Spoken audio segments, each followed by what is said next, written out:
So our presentation's on miscellaneous medical pool, how many people are in it. For those that are in the industry, they understand that a broker today on a simple surgery center risk, they can get up to 40 quotes.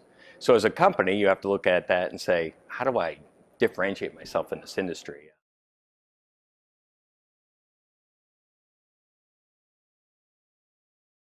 I think more people are looking to stay at home if they can, right? And I think parents or people that have older parents are looking to maybe keep those people out of those homes. I think that's been a lot of it. I also think the housing crisis. When I look back at '08, especially for the assisted living and whatnot, people couldn't sell their homes, right? Their value of their homes left. So then it became an issue of maybe it's cheaper to stay in home and get 24-hour care. An interesting part about the home health industry we're seeing is the Uberization.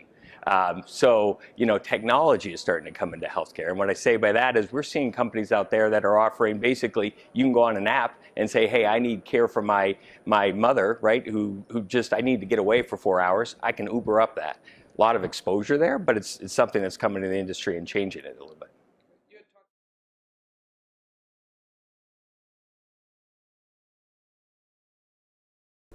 Well, the challenges in the space are how do you compete against 40, right? 40 companies. And the way we do it at CAP is we really look at it and say, what's our distribution strategy?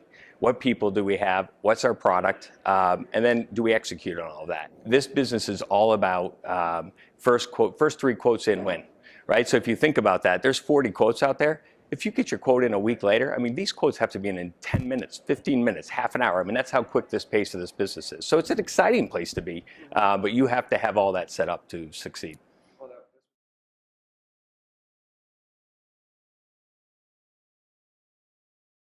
I used to talk about this back in '04 when I started at another company. We could write a surgery center for 40,000. Today, that surgery center is 10,000. So it's not a shrinking of the pool necessarily; it's a shrinking of the premium.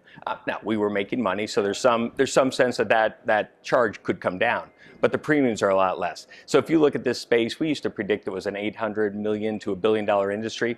In the core of the miscellaneous med facility, it might be 500 or 600 million today that people are competing. So there's definitely premium going out the door.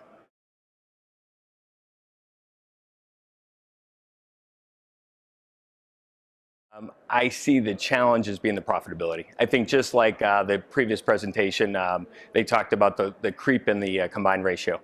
I think we're fooling ourselves if we don't think the loss ratio pressure is going to be there. The expense side's not going away, right? It's expensive to deliver this. You need the people.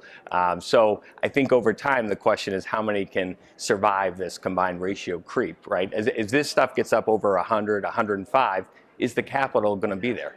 A lot of money came into the med mal. A lot of CEOs and insurance companies said, let's put our capital there. Well, eventually when the return's not there, are these teams going to fade away?